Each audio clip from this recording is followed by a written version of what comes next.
In a truly unprecedented turn of events, the Labour Party is now facing the very real prospect of complete dissolution.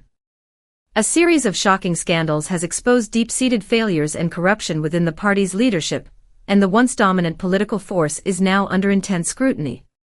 Labour, which for over a decade controlled key areas of government, is now having to confront a reckoning with its own incompetence and ethical lapses in ways that few could have ever anticipated. Across Labour-controlled cities, the situation has reached a crisis point, as mountains of uncollected rubbish pile up on every street. The scale of the problem has become so severe that it is now visible from space. Descriptions of the scene have been unequivocal. It's awful, a direct consequence of the catastrophic failure of promises under the leadership of Sir Keir Starmer.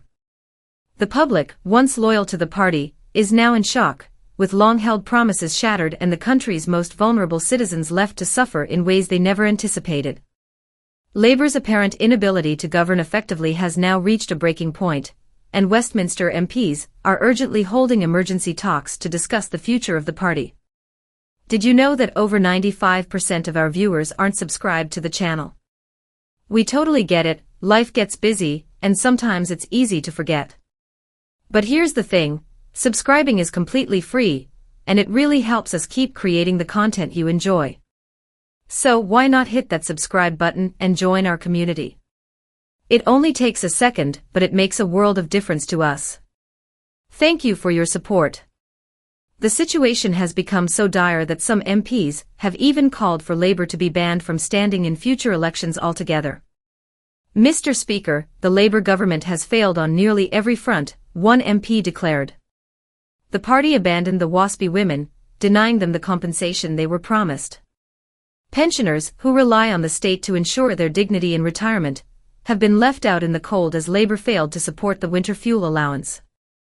Children have been betrayed by the retention of the cruel two-child benefit cap, and vulnerable citizens now face an even bleaker future after £5 billion was slashed from benefits.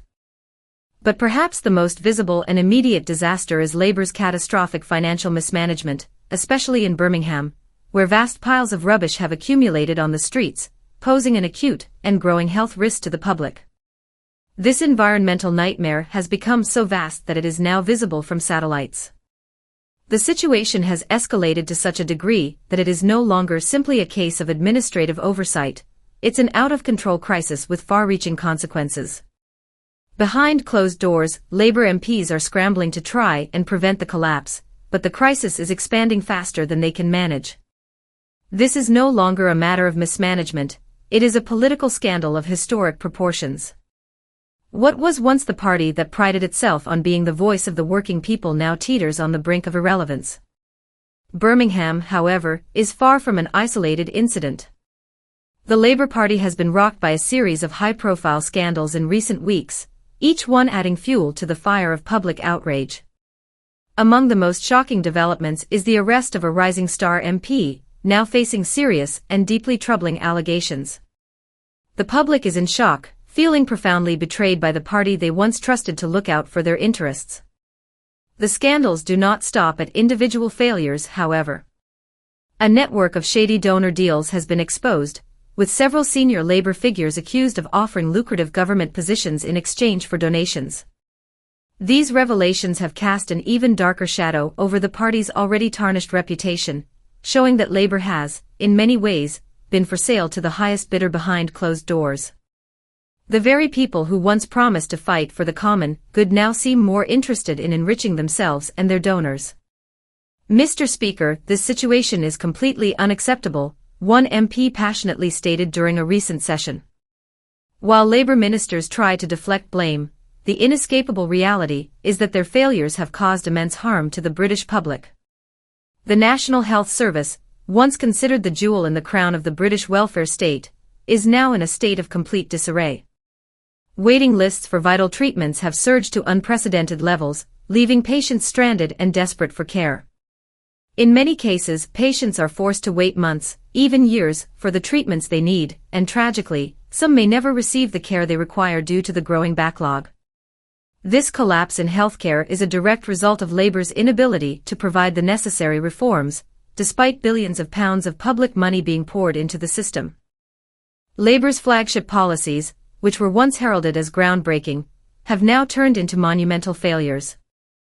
The £25 billion NHS overhaul, once marketed as a game-changer for the healthcare system, is now regarded as a catastrophic financial misstep. Instead of delivering much-needed healthcare reform, it has left millions of people questioning how they were misled by the party. The government's other major policy areas have also seen drastic failings. The economy, which Labour promised to revive, is now in freefall. Inflation has surged to record levels, making basic goods and services unaffordable for many working families. The prices of food, fuel, and energy have reached astronomical levels, creating a severe cost of living crisis for ordinary people.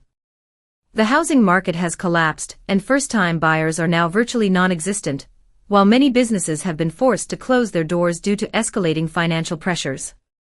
The situation is so dire that unemployment rates are now rising, and the UK is staring down the barrel of an economic crisis of truly epic proportions. Labour's failure to deliver any meaningful solutions to the nation's economic woes has led to widespread disillusionment with the party.